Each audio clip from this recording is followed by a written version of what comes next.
toi, t'es dans ton lit, le soir, tu raccroches et moi, je chialais, tu vois. Ah, j'ai vraiment pleuré le soir dans mon Tu lit, je pleurais à pleurais, qui? ouais. À ta mère, tes potes? Non, je pleurais seul. Je pleurais seul sous le coussin parce que Sofiane y dormait. Donc, c'était très dur.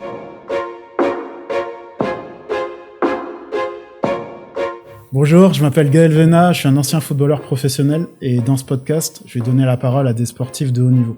Dans chaque épisode, ils vont partager les expériences les plus intimes de leur parcours, les échecs, les difficultés, mais aussi les leçons qu'ils en ont tirées. Parce que derrière chaque médaille, derrière chaque succès, les sportifs restent avant tout des êtres humains et comme tout le monde, ils vivent des moments de doute, de fragilité et aussi de souffrance que l'on ne voit pas et c'est ça qui m'intéresse. Alors avec eux, on va tenter de briser des tabous, de mettre en lumière les faces cachées du sport et aussi vous montrer que parler de ces failles, c'est pas un signe de faiblesse, mais un signe de courage. Alors installez-vous confortablement, bonne écoute et bienvenue dans le revers de ma médaille. Bon, aujourd'hui, j'ai l'honneur de recevoir Jean-David Boguel. Salut Jean-David, bienvenue Salut. dans le revers de ma médaille, le Merci, podcast. pour ton Et invitation. merci d'avoir accepté l'invitation surtout. Ouais. Ça fait déjà 15 ans qu'on se connaît. Et donc ça me fait plaisir que tu sois là dans mon podcast. Est-ce que déjà, pour celles et ceux qui te connaissent pas vraiment, est-ce que tu peux te présenter très rapidement ton âge, ton sport, ton poste, les clubs dans lesquels tu as joué, le nombre de fois où je t'ai battu à FIFA, enfin bref. Très très vite fait, dis-nous qui t'es. Tu vas attaquer fort direct. Tu vas attaquer comme ça direct. Ok, pas de problème. Ben, moi, c'est Jean-David Boguel, 32 ans, joueur de foot professionnel. Et on fait ma formation au Chamois-Niortais, puis après au TFC où on a joué ensemble. Puis ensuite, je suis parti de Toulouse. J'ai fait 6 mois Espérance de Tunis. Puis après, je me suis retrouvé sans club pendant 6 mois. Puis là où ma carrière a vraiment commencé, c'était en Hollande, RKC Volwijk. Après, j'ai fait 8 ans en République tchèque, Dukla Prague. J'ai fait Fastov Zlín, Viktoria Pilsen. Ensuite, je suis parti en Arabie Saoudite. Et ensuite, là, je reviens de Chine. Tu reviens de Chine. Ouais. Moi, la première question que j'ai envie de te poser et que je poserai un peu à tous mes invités, c'est est-ce que dans ta carrière, tu as été amené assez souvent à parler de tes failles, des difficultés que tu as rencontrées? Pas spécialement. Ça dépend après des sujets. Après, c'est vrai qu'en intimité, tu as souvent tes meilleurs amis ou tes proches qui te posent des questions, comment tu vas et tout, ça va. Après, moi, c'est vrai que, sachant que je suis loin d'eux, plus spécialement ma mère, donc, et que tu sais, quand tu pars en centre de formation, je suis parti à 15 ans, donc t'apprends la vie seule, en fait. À faire te lever tous les jours à telle heure, faut que tu sois à l'heure d'entraînement, ton lit faut qu'il soit fait, donc t'apprends la vie plutôt que prévu et t'apprends un peu, tu sais, à résoudre les problèmes seul, en fait. T'as pas ta mère qui est là, t'as pas ton père, t'as pas tes amis, donc t'apprends à être indépendant plus rapidement, donc c'est vrai que j'ai pas pour habitude de me plaindre. Si vraie situation que j'en ai besoin d'en parler, oui. C'est un peu la raison de toute façon de ce podcast, hein, c'est que on va vraiment parler, je pense, de sujets dont on n'a pas forcément l'habitude d'en parler publiquement, même à nos proches. Hein, tu vois, même moi, en ayant arrêté, en fait, il y a plein de sujets. J'en ai parlé à ma famille est pas forcément au courant, mes potes, mes proches, les coéquipiers en plus, qui vivent plus ou moins la même chose. Tu vois, donc c'est bien, je pense, ça va être assez intéressant de savoir un peu comment toi t'as vécu ton parcours. Moi, j'aimerais un peu plus connaître ton contexte un peu familial et que tu nous racontes un peu ton enfance. Ok, bah moi, je suis né à Strasbourg, donc produit alsacien. Je suis arrivé après. Ma mère s'est séparée de mon père et elle est venue à Marseille avec ma grand-mère. Donc, je suis arrivé à Marseille le jour de mes 7 ans. Ok. Donc, t'es pas un vrai Marseillais, moi je pensais. Hein. Mais t'es pas un vrai Marseillais. Écoute, tu sais que toi, t'es supporter marseillais. Mais entre toi et moi, on va pas se mentir. Tiens, vrai. Merci. Voilà.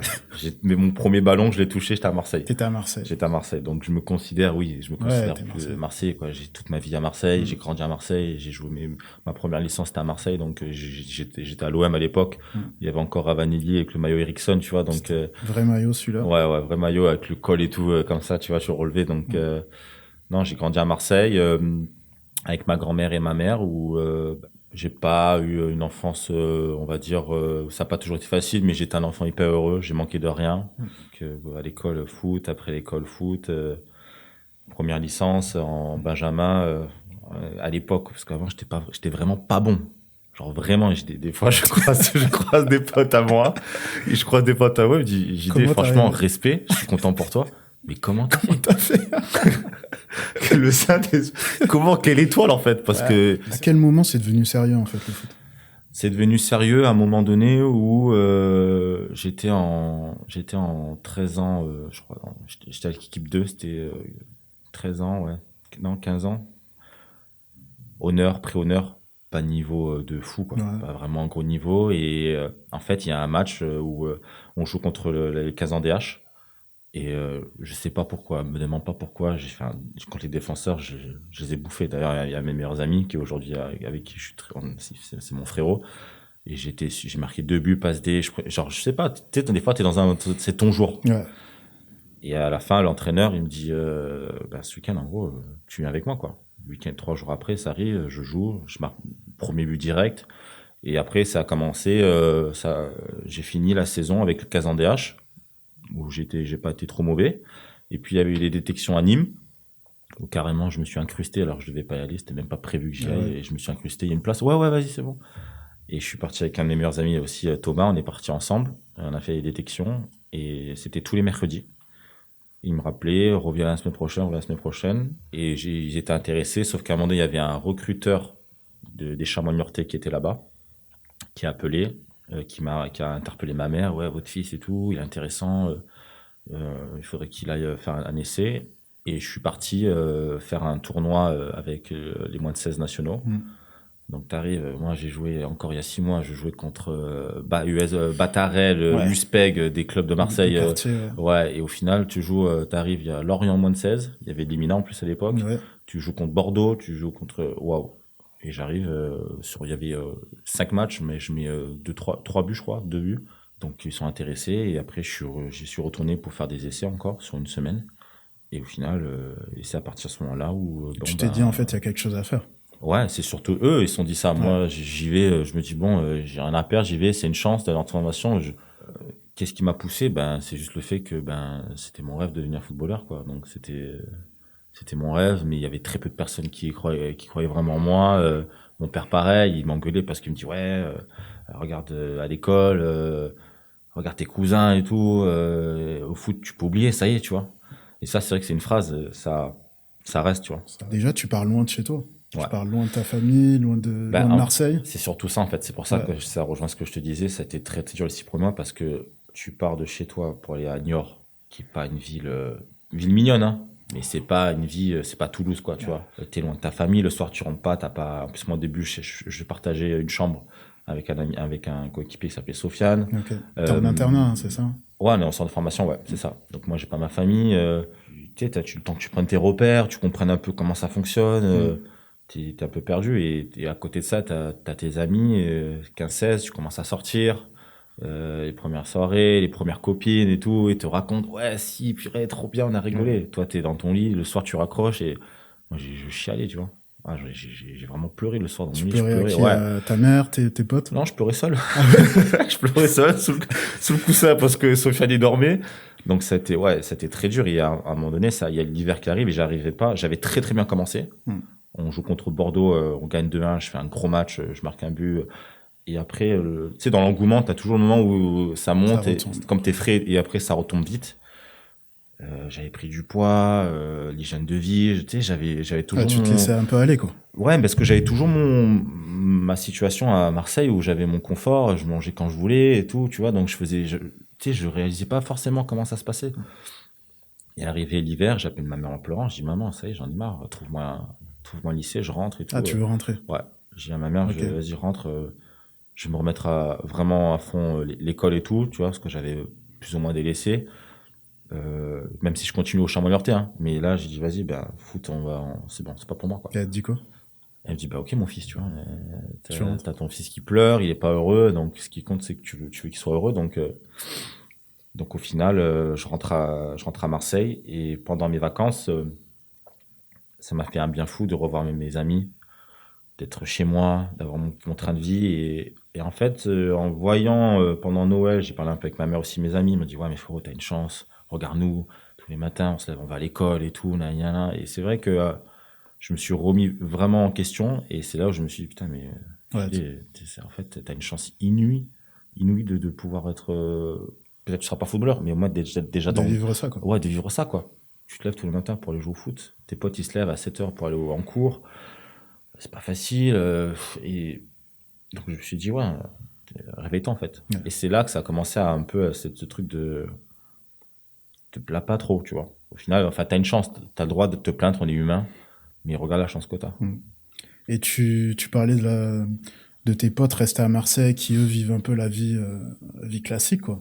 L'adolescence, la Ouais. jeunesse, les premières sorties. Toi, t'es frustré de pas vivre ça. Ah ouais, grave. Ouais. Grave, ça devenait limite viscéral parce que ça me rongeait à l'intérieur.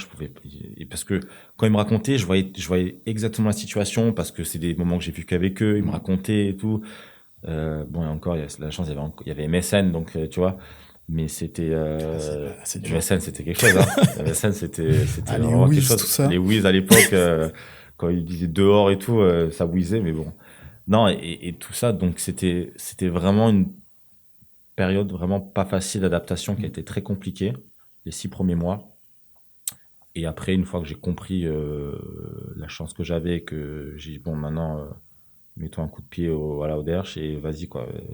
Et tu verras bien comment ça se passe, quoi. Donc, et la deuxième saison, c'est là où vraiment j'ai commencé à vraiment pré-saison être performant, à marquer tous les week-ends ou tous les lundis. Le coach il m'appelait dans le truc, il y a ce club qui s'intéresse, il y a ce club qui t'a vu, il y a ce club et tout. Vraiment, j'étais en... Donc ça y est, t'étais un peu lancé. Ouais. Comment t'as vécu, enfin comment tes autres coéquipiers vivaient de leur côté l'expérience?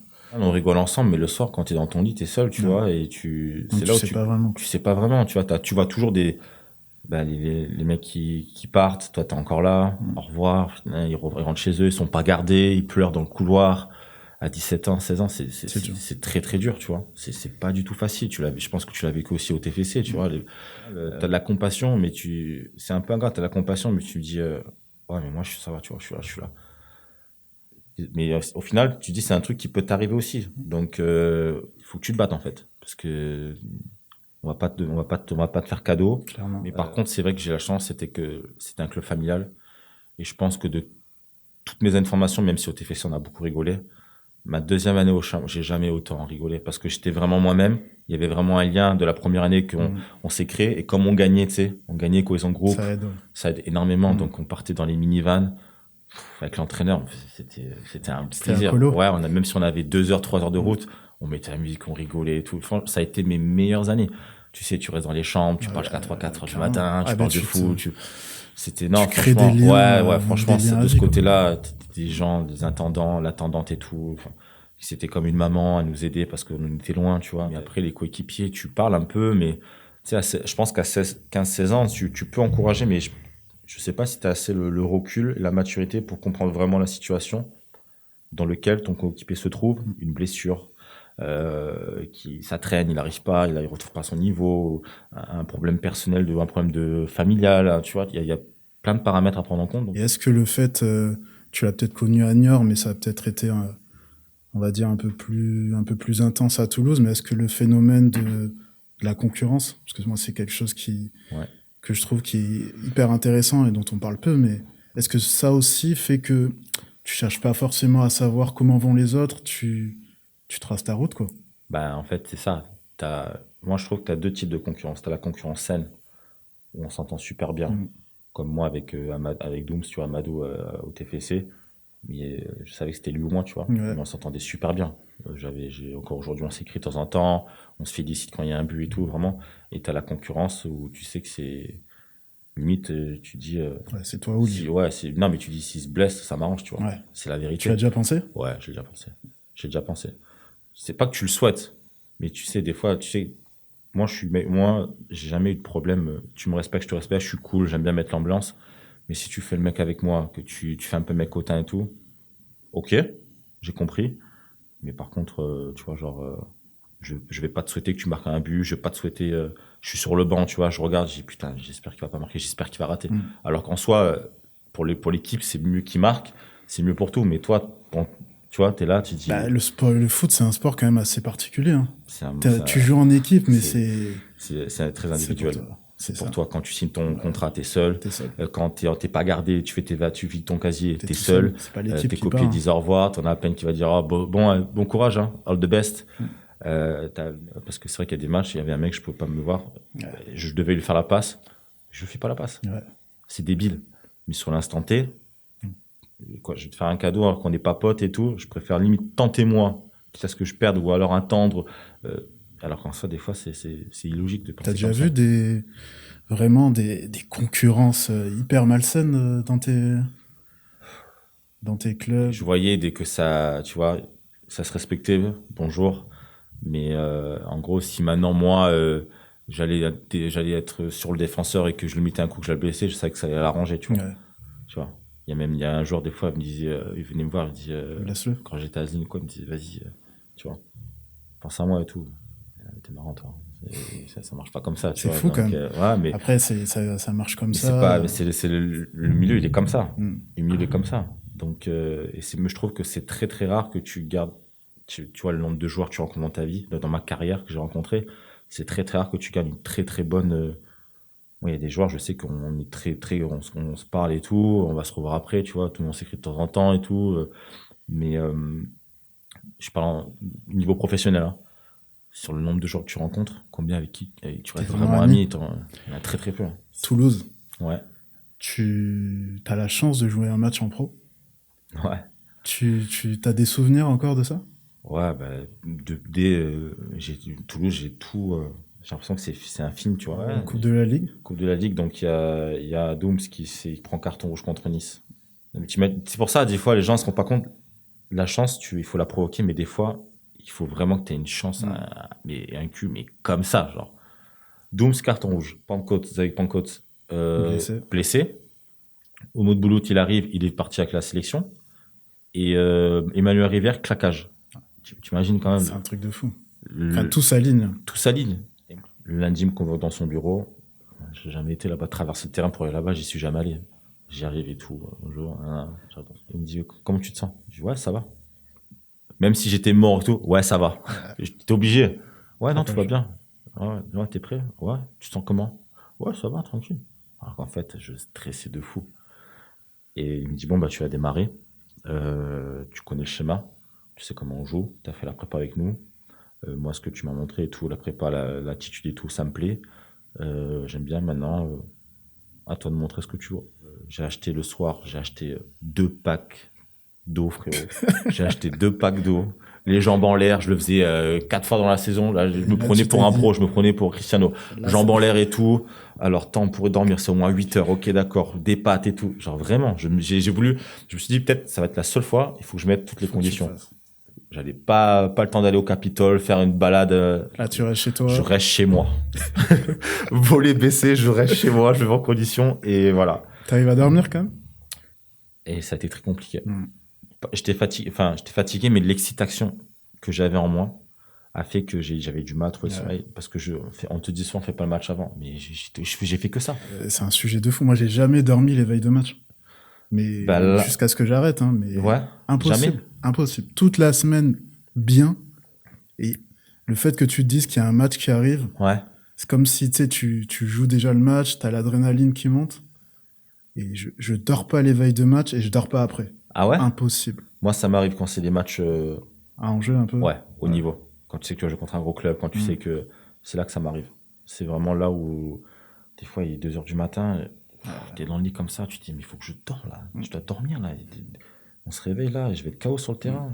Tu peux te blesser, Au final, ça, avec l'adrénaline, tu vois. Mais il y a des fois où c'était vraiment très très dur. Tout le monde qui m'appelle et tout, ça aide pas non plus l'engouement et tout. Ils te saucent. Frérot, on va être ensemble, on va être avec toi, on va regarder le match, on est chez ta mère et tout. Ouais, donc ta pression à toi, la pression du coach, la pression de l'entourage aussi. La pression de l'entourage et me dire que ce match-là, ça peut changer ma carrière derrière. Tu vois. Ça peut être le démarrage de ma carrière en tant que professionnel. Et là, tu dis, donne tout. Même si t'es mort à la 50e, quoi que ce soit, donne tout. Et c'est ça qui m'a fait défaut. Parce que déjà, on joue, il faisait super chaud. Le stress et tout. Moi, je cours partout. Tu sais, je gère pas mes efforts. Je me dis, ouais, j'ai une bonne VMA, c'est bon, facile. Mais avec le stress, j'ai pas géré mes efforts.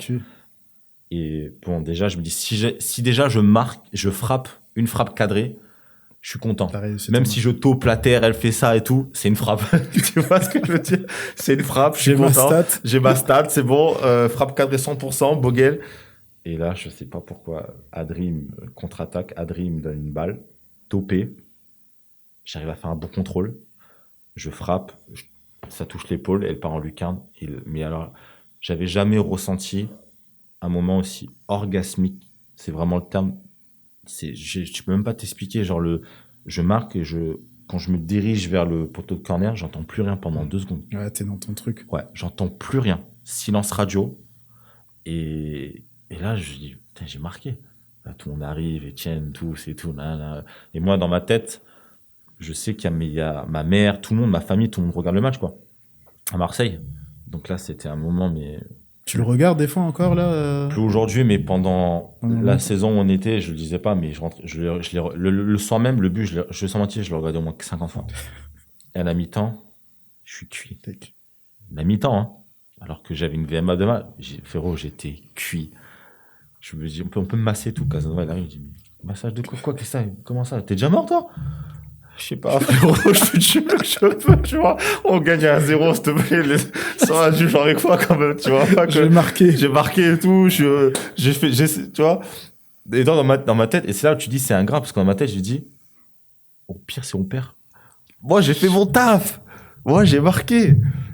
Pas pro, ça y est, moi, je peux pas faire plus là. Bah, t'as des débuts rêvés, en vrai. Ouais. C'est rêvé. C'est ça. Et le problème, c'est qu'après ça, t'as Emmanuel Petit, en sortant du stade, qui vient te voir et tu te dis, putain, je savais pas quoi il jouait aujourd'hui et tout. Tu vois, compliment. Les gens, ils te regardent, bravo, tu marches sur le pont, tu vois, qu'on allait chez nous, là. Ouais. Ça y est, t'es quelqu'un. Ouais, en fait, c'est ça. À ce moment-là, tu te dis, putain, je suis quelqu'un, en fait. Enfin, on me reconnaît, genre, on sait qui je suis. Incroyable.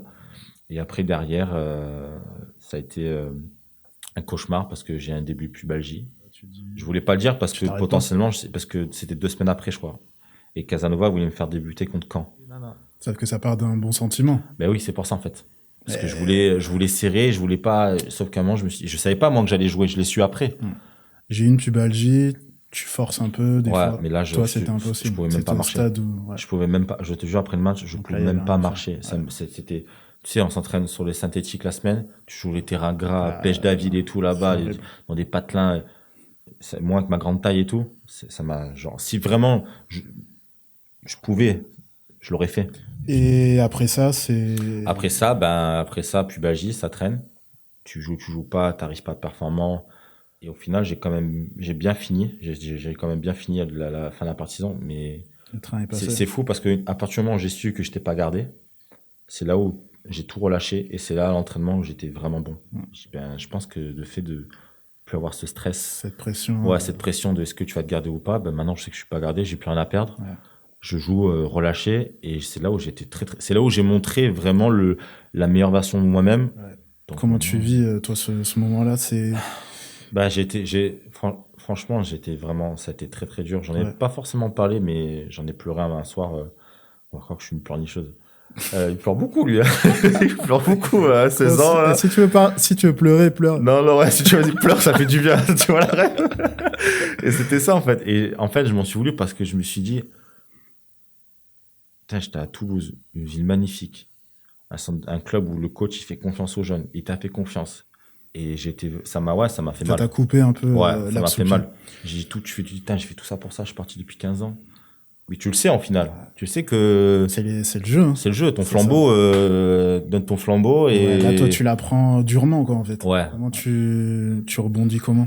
Est-ce que déjà t'es motivé et t'as envie de poursuivre ce rêve? Ouais. Ok. Donc, mais en fait, dans ma tête, moi, je me dis à ce moment-là, c'est fini. Au pire, tu vas être genre un bon joueur de CFA, voire national. Ce qui est bien. Ce qui est bien, tu vois. Ce qui est très bien, bien sûr. Mais on va pas se mentir. C'est pas ce que tu veux. Ouais. À ce moment-là, tu veux Ligue 1, voire Ligue 2, et tu veux passer sur Téléfoot, sur Bein, tu vois les interviews, tu veux que tes familles puissent te voir. Donc il y a l'agent de Aymen Abdenour, qui me contacte. Il me dit, écoute, moi, je suis très bien à Tours. Max Marty et tout là-bas, je suis très bien à Tours, ils sont intéressés. Est-ce que toi, moi, dans ma tête, de toute façon, et les Herbiers ou Tours? Oui, vas-y. Vas-y, je prends le train si tu veux, Blablacar, je sais pas, mais je viens, quoi. Et elle me dit, après, il y a l'Espérance de Tunis. Donc, l'Espérance de Tunis qui vient de gagner la Ligue des Champions africaine, qui est un très bon club en Tunisie. Mais je me suis dit, peut-être que moi, en étant français, en plus de ça, si je performe, Sachant que dans un petit club qui a besoin peut pas acheter un attaquant de qualité à poser un gros chèque sur la table. Je me suis dit ça, si je joue avec la Ligue africaine ou quoi, c'est quand même un bon niveau, c'est regarder. Je dis, Tu vas. ouais, on y va. Et en plus, le jour où je signe, je devais passer mon bac pro. Tu le passes pas? Ben non, j'y vais pas. Ah ouais. Ma prof principale. Mais monsieur Vogel, mais vous êtes où? Mais on vous attend, vous avez fait une superbe année, votre dossier s'était fait et tout. Je suis en Tunisie. J'ai dit, oui, mais je suis en Tunisie. Mais comment ça en Tunisie? Mais qu'est-ce que vous faites? Qu'est-ce que vous foutez en Tunisie? Elle me dit ça, mais qu'est-ce que vous foutez en Tunisie? J'ai dit, je signe mon premier contrat pro. Entre signer un bac pro, j'ai rien contre ça, mais c'est pas ce que j'aspire. C'était ton rêve. C'est mon rêve, et on me propose 6 000 € net. Ouais. Et ton bac pro, désolé, tu vois. Ouais. Même si c'est vrai que sur le papier, j'aurais pu attendre un jour. Mais dans l'instant T, j'ai écouté, je vais pas le votre bac, je vais pas le faire. Voilà, je viens pas, je veux pas le faire, c'est mon rêve, je vais signer pro. Donc je pars en Tunisie. Tout seul? Je pars avec ma mère. Okay. Mais en plus, attends, j'arrive en Tunisie, t'as l'impression que c'est Cristiano qui a signé. Hein. Ah ouais? Escorte, police et tout, m'emmène dans le quartier. Alors qu'en fait, j'ai juste marqué un but, j'ai joué 60 minutes en pro. J'ai rien fait du tout, vraiment rien. Boguel, attaquant de Toulouse et tout, ça parle, je suis dans le truc, ça parle à la radio, le chauffeur dit, il parle de toi à la radio et tout. T'es saucé un peu? Mais de fou! Mais saucé, mais je me dis, je vais avoir une villa, je vais avoir mon range, tu vois, au Ramadan, là-bas. Mais de fou! Et au final, j'ai compris qu'au final, plus tard, c'était juste du business, tu vois. Ok. C'était du business entre le directeur sportif, qui lui, en plus, il a dragué ma mère dans mon dos, je l'ai su après. L'agent, Kader Djilali, qui a pris son chèque. Il a pris son chèque. Et là, ça a été un calvaire. J'ai fait 6 mois à l'hôtel. Où en gros, tellement on voulait plus, je suis resté, j'ai fait 45 minutes, un premier match amical. Je marque 2 buts, ça se passe bien. Je vais voir je vais voir le directeur. J'ai dit, monsieur Bénour, j'ai besoin d'un truc là. Il me dit, ouais, t'inquiète, de toute façon, toi, c'est réglé. Mais 2 mois après, hein. De toute façon, c'est réglé. Je crois qu'est-ce qu'il me dit? Je vais voir le coach, Nabil Maoul. Je dis, ouais, monsieur Maoul, le coach, je comprends pas. Pourquoi je joue pas? Là, le directeur, il me dit ça. Il me dit, écoute, je sais que tu as envie, mais il faut que tu sois patient. Là, c'est pour préparer le fait que l'autre attaquant allait partir, un Camerounais, Njang. Sois patient. Je dis, oui, mais là, je suis même pas sur la liste. Il y avait possibilité de rajouter un joueur. Il y avait une place de libre, ils m'ont même pas mis. Pour la Ligue des Champions? Ouais. En championnat, je joue même pas. Je joue même pas que l'équipe réserve. Ouais, qu'est-ce qui se passe, quoi, tu vois? J'ai toujours pas ma maison, où il y a personne qui fait l'effort pour m'aider à avoir ma maison. Et au final, genre, il me dit, quand je lui dis, ouais, mais monsieur Bémour, il m'a dit que ton cas, il est réglé, quoi. Il me dit, ah, il t'a dit ça? Je dis, ouais. Il me dit, après, tu sais, c'est le foot, hein. Ah ouais. Écoute, je suis rentré dans ma chambre. J'appelle ma mère. Je pleure. Au moins, tu pleures à quelqu'un. Je pleure. Le réflexe, c'est le ouais, réflexe, mais t'as 19 ans. c'est ta mère. 19 ans. Ouais. Genre, c'était un calvaire, genre, quand à Toulouse, j'ai pleuré, mais c'était plus de la frustration. J'étais pas en mode, non, là, j'ai vraiment tout lâché parce que j'étais vraiment, mais dégoûté. Mais en fait, c'est quoi? C'est un enfer. C'est le fait d'avoir espéré. Ouais, de fou. Je voyais en plus le stade de Rades, ambiance de malade, grosse ambiance. Ligue des Champions africaine, c'était vraiment, je pensais pas, tu vois. Je suis à côté de Marseille. Je lui dis, si je marque ici, j'aurais une porte, pas pour aller en Ligue 1, mais peut-être en Ligue 2, et tu vois. C'était vraiment dans ma tête le projet.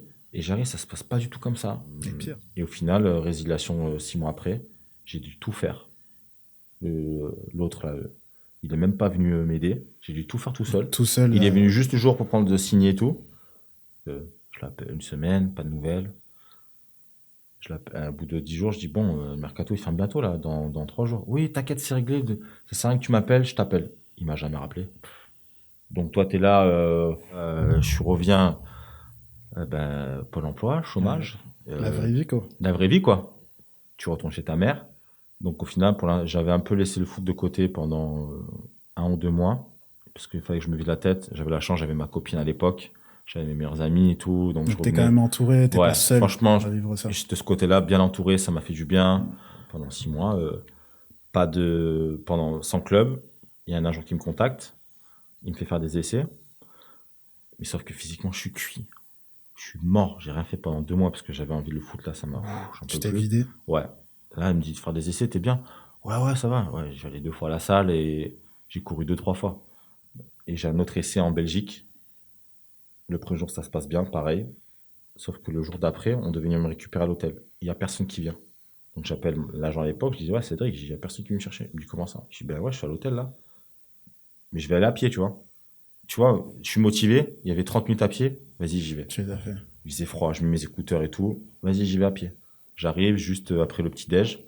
Il y avait Jules Livo, c'était un jeune de Marseille qui était là-bas. Je dis ouais, il y a personne qui est venu me voir. Il me dit ah ouais et tout, ouais. Ah, je sais pas et tout. Je dis bon, moi je me change quand même. Je me change. Il y a un des intendants, des assistants qui vient me chercher, il me dit tu peux pas t'entraîner. Je dis comment ça? Ouais, coach, il veut pas de toi. Je dis comment ça? Mais Je c'est suis lui qui venu, t'a fait venir, c'est non? lui qui m'a fait venir. Ouais, mais il veut pas de toi. Bon, toi, tu t'es là, tu subis. Ben, je suis là, encore fait je 30 suis. minutes à Je dis, pied. ah, et j'ai dit, putain, mais c'est qui encore qui c'est qui m'a marabouté? Qu'est-ce que j'ai fait et au final, je repars. Je rentre à Marseille. Là, t'es toujours aussi déterminé Ouais, malgré le Portugal, malgré la Belgique. ouais. Je suis quand même. J'ai dit, de toute façon, je veux faire ça. Je me vois pas revenir à Marseille. Je me vois pas forcément jouer en CFA2, avoir un petit boulot pour la mairie et tout. C'est pas dans ma tête. Je me suis pas programmé pour ça. Je fais un essai en Hollande, RKC Volwijk. Et c'est encore une fois la chance, tu vas voir la situation. J'arrive là-bas, entraînement et tout, même pas. Direct match le lendemain. J'arrive, je joue la première mi-temps, je marque 3 buts, je fais une passe D. Donc je prends ma douche, je vais pour repartir avec le gars de mon agent qui était sur place, avec qui on allait repartir à Amsterdam. Je vois le directeur qui court comme ça. Hey, where do you go? Je dis, ben, on retombe ça. Non, non, non, you have to wait. L'autre attaquant, qui était l'attaquant un peu star, tu vois, qui arrive, il s'est au bout de 10 minutes croisé. Je te jure. Wow. Croisé. Donc saison finie. Et donc, Tu peux l'oublier. il leur faut un attaquant. Il faut un attaquant. Moi j'arrive, j'ai fait bonne impression. Boum. Ouais. Et je signe. Et je fais mon premier contrat, 2500 € net. Moi je m'en fous. Dans ma tête j'étais pro. 2500 c'est très bien. Pour ce que je veux maintenant, je veux juste jouer. Là avec tout ce qui m'arrivait, je veux juste jouer. Et là, tu revis. Ouais. Non, franchement, la Hollande, c'était vraiment. Franchement, ça m'aurait pas dérangé de faire toute ma carrière là-bas. Ok. Parce que c'est très ouvert, box to box. Même des fois, les 2 derniers peuvent avoir 3 € à la mi-temps, ça finissait 4-3. C'était très ouvert. Ouais, tu faisais tout avec la balle et tout. Non, franchement, la Hollande, j'ai vraiment les Pays-Bas, j'ai vraiment kiffé. Mais tu pars en République tchèque. Bah, eux, ils voulaient que je reste, mais moi, j'avais pas signé pour jouer en deuxième division. Et j'ai ce même agent qui me dit, écoute, il y a un club à Prague. Ils sont intéressés, première division. L'entraîneur adjoint, Sokou Parek, il parle français. C'est un très très bon défenseur qui a joué au Racing Club de Strasbourg à l'époque, très connu. Est-ce que ça te dit? Tu vois, moi je suis un globe-trottoir. Je lui dis vas-y, on y va. Toi, ça te fait pas peur parce qu'en plus, Je pars à l'est, t'éloignes. je vais à Prague. Tu sais, là, t'as des gens de Prague, c'est en Russie, quoi. Pourquoi tu vas à Prague, là? Qu'est-ce que tu vas y foutre à Prague? Il y a encore 30 ans, c'était communiste et tout. T'es fou, toi. Mais au final, j'ai dit, écoute, je me suis retrouvé en Tunisie. Et je me voyais, en fait, l'ambiance en mode France, tout ça et tout, là, Tu voulais mettre ça de côté. Ouais, je voulais vivre mon expérience et comme Hollande, ça s'était bien passé au final. L'adaptation, l'anglais se développe, je parle de mieux en mieux. Vas-y, je suis à Prague, de toute façon. J'ai 20 ans, qu'est-ce que j'ai à perdre? Vas-y, on y va. T'es seul aussi? Je suis seul. Non, j'avais ma copine. T'avais ta copine aussi? Mais c'est pas comme si elle habitait avec moi ou quoi que ce soit, tu vois. Donc, j'avais vu les vols, ça va, il n'y avait pas des vols tous les jours, mais je suis en Europe, quoi. Parce que tu y es resté longtemps au final en République tchèque, t'as fait 3 clubs. Ouais, 8 ans. Ça. Super expérience au final. Enfin, si t'avais un mot à décrire de la République tchèque, ton parcours là-bas. La République tchèque, très beau pays. Pour moi, Prague, c'est une des plus belles villes d'Europe. Voire la plus belle. Vraiment, même mes potes, au final, ils se disent Prague et tout le monde est venu, tout le monde a adoré. Mes potes, c'est là, ils ont commencé à parler anglais un peu. On sortait en boîte de nuit avec les filles, parce qu'au début, ils me disaient ouais, JD, vas-y, dis-lui. Les gars, j'ai pas que ça à faire en fait. Apprends l'anglais. Je sais pas, fais un truc, regarde un film, apprends l'anglais, mais arrête là, c'est bon. Et non, ville magnifique, très belle culture. Et au final, je me suis dit, ça, je pense que ça en aura le racisme et tout ça et tout. J'avais un peu d'appréhension. Dans la vie de tous les jours, j'ai eu 0 problème. Rien. Vraiment, moins des situations ambiguës que si j'étais en France, tu vois. Ok. Bon, après, je suis à Prague, hein, capitale, beaucoup de tourisme et tout, donc ça aide. C'est ouvert, un peu plus cosmopolite que les autres villes. Mais au final, j'ai vécu, je pensais vraiment pas rester 8 ans. Donc j'arrive là-bas en République tchèque. Je commence la saison, mais super bien. Ça parle de moi et tout, genre potentiellement pour aller dans les meilleurs clubs. Ok. Et en fait, en République tchèque, il y a un truc, c'est qu'avant les fêtes de Noël, avant qu'on parte en vacances, il y a un match. C'est un match pour une association. Tu joues contre des clubs amateurs. Comme ça, ils sont contents. C'est vraiment chill, hein. Moi, je voulais pas jouer ce match. J'ai dit, quoi, je veux pas jouer ce match-là. Je préfère aller courir et je rentre chez moi. J'ai pas envie de me blesser bêtement. Ils me disent, tu joues 45 minutes, ils sont contents, ils jouent contre toi. Ok. On joue 45 minutes. Je fais un grand pont. Je vais au poteau de corner. Je vois le mec qui arrive, donc je vais pour protéger. Et là, il me charcle par derrière. Mais il me prend la cheville. Même toi, t'as même pas fait ça. Même toi, tu m'as jamais fait ça. Même Thibaut Père, c'est une vraie c'est tac de grosse boucher. Ouais, il m'a jamais fait ça. Et là, il me tue la cheville. Je sens que ça pète. L'entraîneur, donc, à chaud, à l'adrénaline, j'arrive à marcher jusqu'au vestiaire. Il me dit, mais non, t'inquiète, c'est une entorse. Écoute, gonflé. Ça gonfle. Gonflé, mais je te jure, c'est incroyable. Et en fait, j'avais rupture partielle du ligament. Ah ouais. Et ouais, rééducation. Après, donc ça coupe un peu dans ton élan. ouais, ça me coupe dans l'élan parce que j'étais 15 matchs, 6 buts. J'étais bon, tu vois. Cette blessure-là, ça a déréglé plein de choses dans mon corps. Je revenais, j'avais toujours un truc, j'avais un problème là, j'avais un problème là. Après problème, ma grand-mère qui décède de cancer du pancréas. Première rupture amoureuse. C'était au même moment, tu vois. Ça a été très. Mentalement, je me blessais tout le temps. J'étais plus concentré sur ce que je faisais. C'est genre, on joue le samedi ou le dimanche. Le jeudi, je sortais, tu vois. Je buvais pas ou quoi, mais je sortais. Je buvais mon verre, je rentrais à 3h du C'était ton matin. échappatoire. Ouais. C'était, voilà, extrêmement échappatoire parce que j'étais pas bien. T'as réussi à en parler de ça, de cette période Non, parce que je voulais, comme je te dis, ma mère, elle est loin. Ouais. En plus, ma mère, c'est pas comme si c'était une stressée de la vie. C'est une stressée de la vie à son extrême. Donc tu veux pas l'inquiéter. Je veux pas l'inquiéter. Surtout qu'elle Mes est amis, loin. je me dis, qu'est-ce qu'ils en ont. Tu vois, je me voyais pas leur dire, ils me disent, mais tu joues au foot, en fait, tu vois. Donc, j'avais pas vraiment. J'ai la chance, c'est que j'ai un ami, un joueur avec qui on a joué ensemble, lui, il a arrêté, mais c'est un de mes meilleurs amis, on est devenus très potes. Il était là, donc j'avais quelqu'un avec qui je pouvais me changer les idées, boire un verre, sortir et tout. Ça m'a fait beaucoup de bien. Ouais, ça a été une période très compliquée. Tu vis ton truc. Surtout, je pense, d'avoir le décès de ta grand-mère, où tu sais que 10 jours avant, tu fais un FaceTime avec elle, elle a un cancer du pancréas. Ça va m'aimer et tout, ouais. Ben, j'arrive dans 10 jours, je devais l'avoir. Et au final, 10 jours, fini, au revoir. Donc, t'as eu envie de rentrer un peu ou... Pardon? T'as eu envie de rentrer en France? Ouais, à un moment donné, j'avais envie de rentrer. À ce moment-là, j'avais envie de rentrer. J'ai dit à mon agent, vas-y, trouve un truc en France, là, je pense qu'il faut que je rentre dans mon pays, où je connais, ça parle ma langue. J'avais besoin de rentrer, de me changer les idées. Je pense que la République tchèque, je suis un peu, reviens un peu sur des bases où refais-toi une santé. Première rupture amoureuse, ça a été très compliqué aussi. T'as 21 ans, tu vois, tu penses que c'est la femme de ta vie, tu vas faire tes enfants et au final, bah non, frérot. Et au final, je rentre en France. Le coach, dernier match, on joue, hein. Je suis sur le banc, il serre la main à tout le monde en disant bonnes vacances et moi, il me nexe, genre, il me regarde même pas. Et ils me disent, ouais, bon, monsieur Boguet, c'est pour te dire qu'on ne garde pas. Donc, si tu veux signer ici, ben non, en fait. Il signe quoi? Tu crois quoi? Genre, pour eux, c'était comme ça. Genre, ben en fait, nous, on décide, on te garde pas si tu veux signer ici. Ah ouais. Et 3 mois avant, ils m'avaient tous réunis, directeur sportif, directeur général, le boss, l'entraîneur dans un bureau. Ils m'ont pris en grippe, en mode, ce que tu montes en terrain, c'est pas ça. On veut que tu baisses ton salaire. Okay. J'ai dit, ben non, en fait, c'est pas comme ça. C'est mon contrat, en fait. Je suis comme si vous pouvez pas changer. Ouais, non, tu baisses ton salaire parce que sinon, on a des trucs contre toi. Parce que des fois, je demandais au coach de rester un jour en plus en France et il me donnait l'autorisation. Sauf qu'en soi, il n'y a pas de preuve. Donc, s'il pouvait se retourner contre moi, tu vois. Donc, c'est plein de trucs comme ça. J'ai dit, putain, c'est ça le foot, en fait. Encore une fois, tu vois les mauvais côtés un peu du truc. C'est ça le foot. On te prend en grille comme ça, t'es loin, c'est pas ton pays et tout. Parce que tu marques pas, parce que t'as eu du mal à revenir, t'as un décès, t'as un truc. Et ils s'en foutent, ils en ont rien à foutre. Nous, tout ce qu'on voit, c'est que t'es pas performant. En soi, c'est vrai.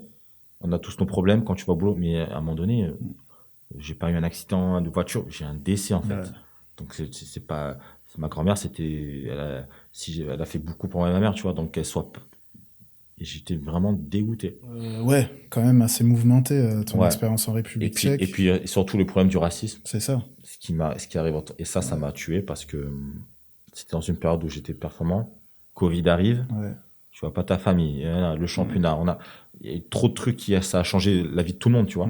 Footballeur, peu importe ton métier, ça change la vie de tout le monde. Puis après, nous, on avait droit à 10% de la capacité du stade.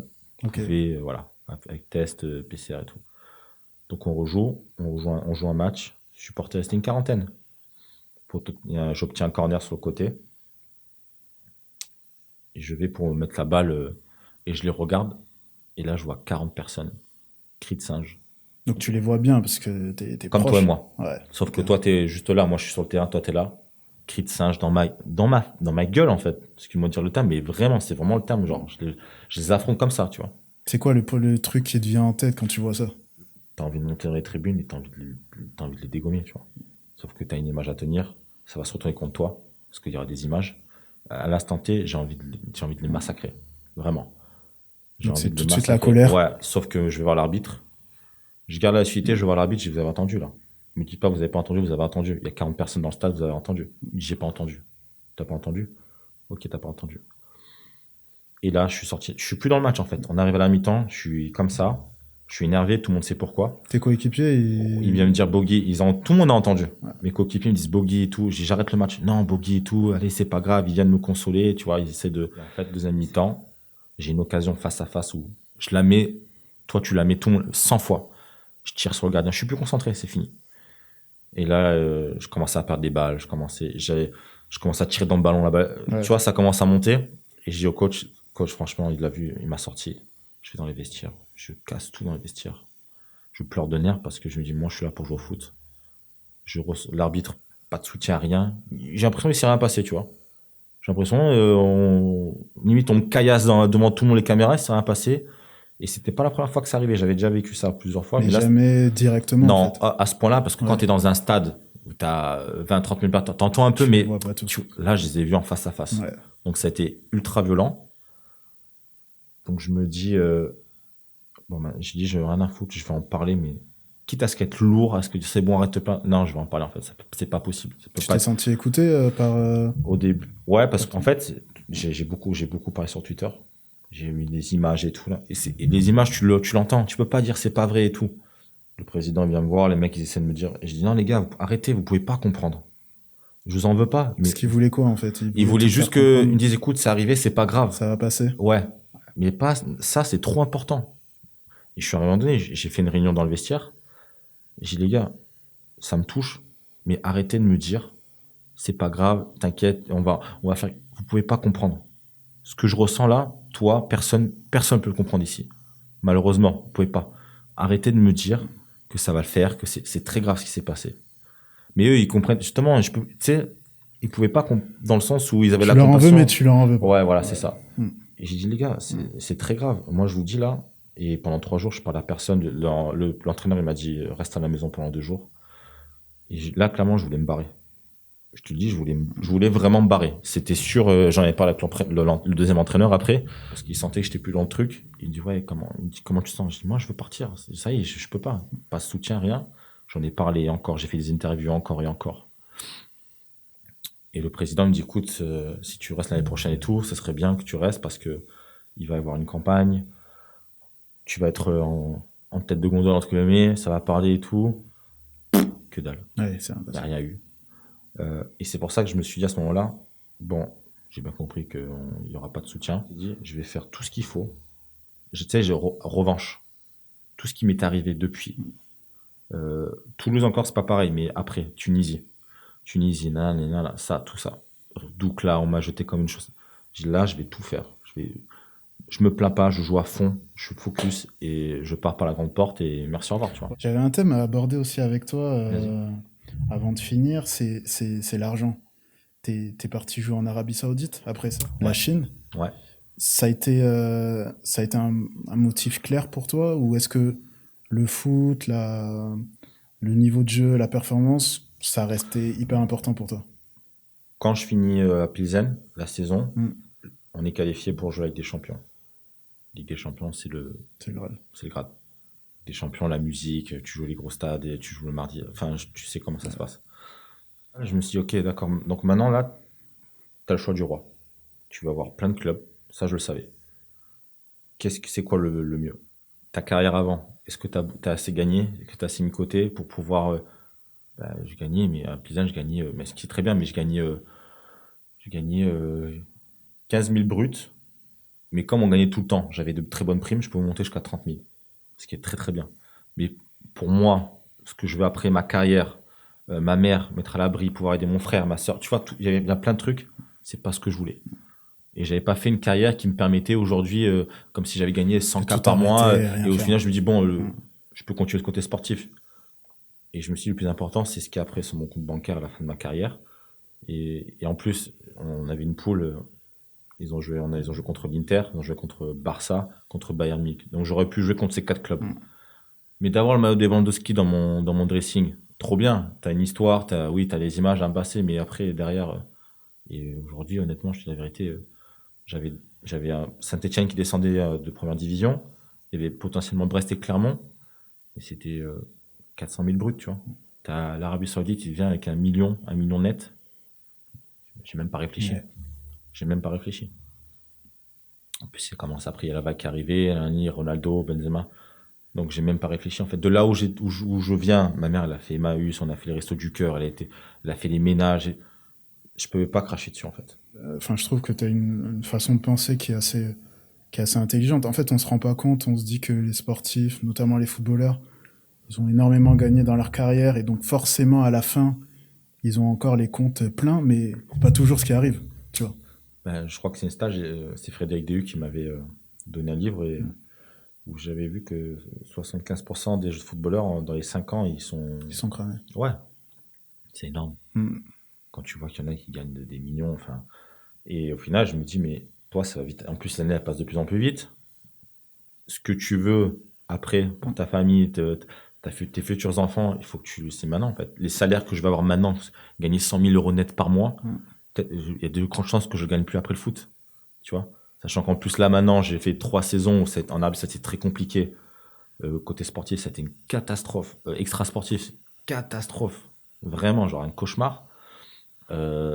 J'ai mon genou maintenant qui a commencé à un peu à PRP et tout, donc tu dis, ah, maintenant il y a Ouais, ça, il y a ça, donc Donc tu te remets une petite pression ouais, pour ouais, ton avenir, en ouais, fait. bah ouais, tu dis, putain, en fait, ça se trouve, mon avenir, c'est même pas moi qui vais le décider quand est-ce que je vais arrêter ou pas. C'est ça. Moi, dans ma tête, je me dis, bon, j'aimerais bien pouvoir arrêter à 35 ans, parce que j'ai un âge où j'ai envie d'avoir une famille, des enfants, et quand t'es en Arabie Saoudite, quand t'es en Chine et tout, C'est compliqué. stabilité, c'est pas facile du tout. Mais ça se trouve là, je me dis, ça se trouve là, ça va s'arrêter peut-être avant, tu sais pas, peut-être opération. Si opération à 33 ans, va trouver un club derrière qui donne encore 800 000 nets ou 700 000 nets quand je gagnais en Chine. Tu vois, c'est comme ça, je te dis, des fois, tu sais, dans le foot, tu sais, le mec, Zouil, qui est envieux, combien tu gagnes pas, ouais, pourquoi il gagne mieux que lui, moi, quoi. Pourquoi tu te plains? C'est bon, tu gagnes de l'argent, je gagne de l'argent, enfin, on fait de l'argent, c'est quoi le problème? Si ton agent il a été pas assez bon pour te négocier un bon contrat, c'est pas mon problème, tu vois. Moi, je suis pas là à jalouser les gens, à savoir qui gagne mieux que moi. Si tu gagnes mieux que moi, même si je mérite de jouer, tant mieux pour toi. Et, tu vois, il y a trop de trucs comme ça dans le foot. Il y a plein de trucs. Et c'est pour ça que les gens, tu vois, c'est comme Mbappé, il a fait une interview dernièrement, il me dit, moi, me plaindre de jouer tous les une semaine ou tous les 3 jours quand il y a la coupe, aucun intérêt. Mais pour eux, au top niveau, la santé mentale, jouer tous les 3 jours en haute intensité, tout ce qu'il y a. Et en gros, de leur dire juste dans une semaine, tu reviens. Et tu vois, j'ai vu plein de gens, c'est beaucoup très français, qui disaient, ouais, mais avec tout ce que tu gagnes, viens à l'usine et tout. Ça n'a rien à voir. Je comprends, tu vois. Quand tu vois qu'aujourd'hui, en France, c'est très compliqué, le gouvernement, ils aident pas les Français. Les Français sont à l'agonie, c'est vraiment pas facile. Moi, je le vois avec mes amis ou quoi que ce soit. Je le vois avec ma mère aussi. Bon, grâce à Dieu, grâce à moi, elle est tranquille, tu vois. Mais je le vois dans les gens. Et quand tu vois un mec, tu sais, je pense que tu n'as plus forcément le recul que tu devrais avoir en me disant, mais il est sérieux lui de se plaindre, il gagne je sais pas combien de millions et en plus il se plaint encore. Mais c'est juste la santé mentale, le corps, tu vois. Regarde Varane, il s'est jamais plaint quoi que ce soit, mais regarde, il a fini sa carrière parce qu'il est cramé. Ouais. Il est cramé. Autant intensité comme ça. Mais comme je dis, je comprends les gens aujourd'hui, quand ils savent que la fin du mois ça va être compliqué et qu'aujourd'hui tu vas gagner quoi, 2000 euros alors qu'avant tu étais à un couple 2000, tu pouvais vivre tranquillement. Maintenant c'est très compliqué et je le ressens quand je reviens en France, hein. Les gens c'est tendu, c'est pas facile. T'as travaillé, toi, dans ta carrière avec des psys, des coachs mentaux?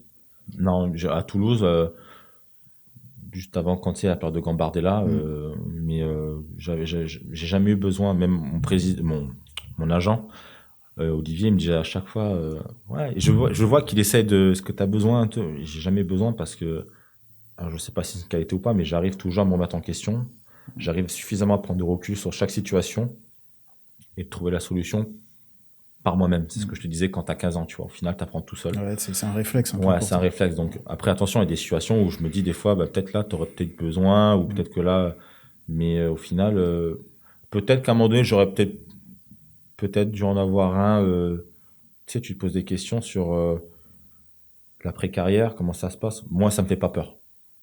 T'as des joueurs qui refusent de les attendre. Moi, ça me fait vraiment pas peur de... Ça te fait pas peur d'arrêter? Non, et j'ai limite plus hâte d'arrêter que de continuer parce que le foot, au final, c'est pas tout beau, tout rose. Je dis, le seul truc que je kiffe, moi, dans le foot, c'est la relation avec les supporters. Là où il n'y a pas de triche.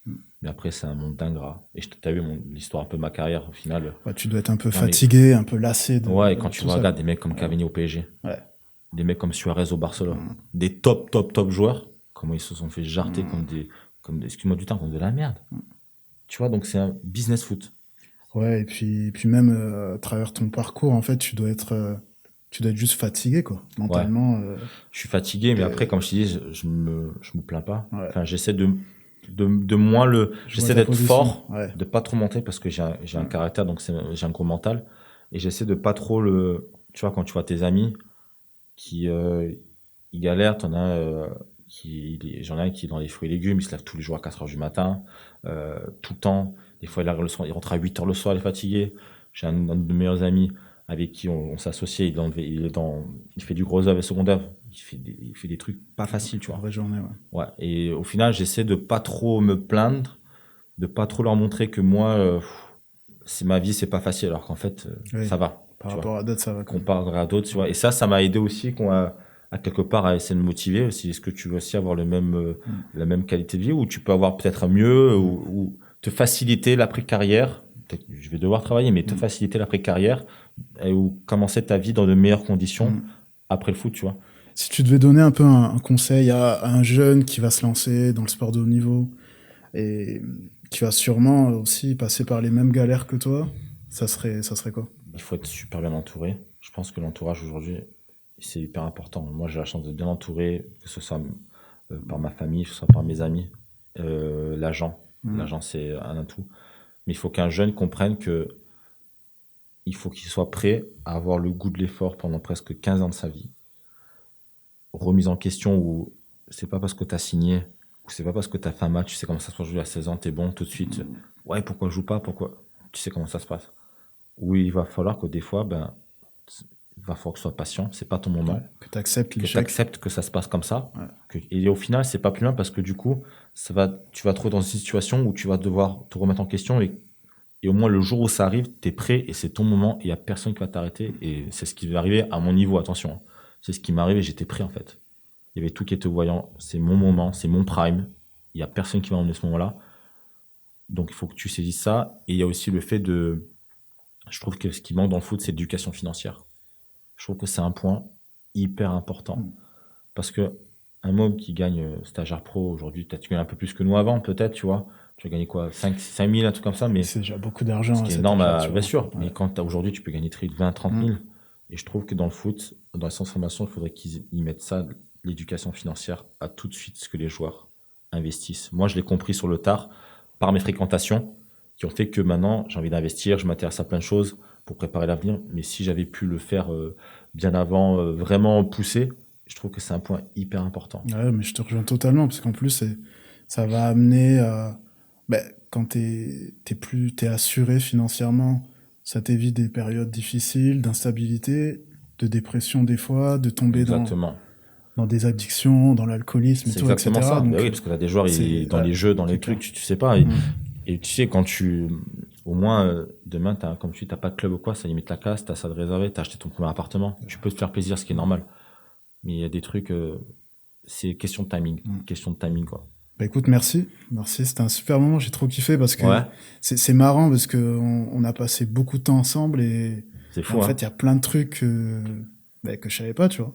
Ouais, il y a Donc, plein de trucs parce qu'après après moi je suis parti, ça, toi et puis aussi puis même qu'on toi n'ose tu vois, pas, au final qu'on n'ose pas regarde ce que je forcément raconte parler. toi, ça t'est arrivé, tu vois. Bien sûr. Moi Mais tu te reconnais, bah puis oui, j'espère qu'il y a beaucoup de sportifs qui vont écouter et qui vont se reconnaître et à qui ça peut aider, tu vois. j'espère ouais parce Donc, que c'est des sujets au final, on parle souvent de même tu vois dans le foot surtout qu'il est sorti, l'argent, ce qu'il gagne, ce qu'il gagne pas et tout, des fois on oublie vraiment l'essentiel, tu vois. c'est clair. Je trouve que aujourd'hui le journaliste dans le foot, même dans le sport mais spécialement dans le foot malheureusement, il a beaucoup changé.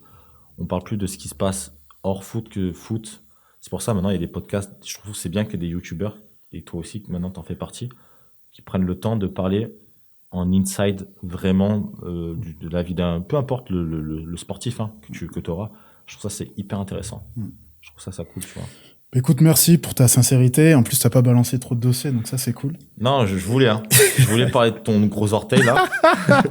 Je voulais parler de ton gros orteil. On va le couper au montage. J'ai jamais su comment t'as pu faire des transversales aussi. Frère, ça, c'est le talent, ça. Avec tes transversales, là. Avec ton gros orteil, là. J'ai jamais su. J'ai jamais compris. Tu me diras un jour parce que, mais je voulais pas trop. Je voulais, hein. Mais j'ai dit, vas-y, je vais te parler ça. Ouais. Ce qui s'est passé dans le vestiaire, je te l'épargne. Non, c'est trop cool. Vraiment, merci à tous ceux qui auront pris le temps de nous écouter, d'aller au bout. J'espère que si l'épisode vous a plu, vous allez en parler autour de vous, à vos proches, sportifs ou pas sportifs, que vous allez laisser une note, un commentaire positif. Voilà, suivez-nous aussi sur Instagram, il y aura pas mal d'actu, des extraits de ce qu'on a pu faire avec JD. Et puis voilà, puis on se retrouve très vite pour un prochain épisode dans le revers de ma médaille. Allez, ciao. Au revoir, merci beaucoup.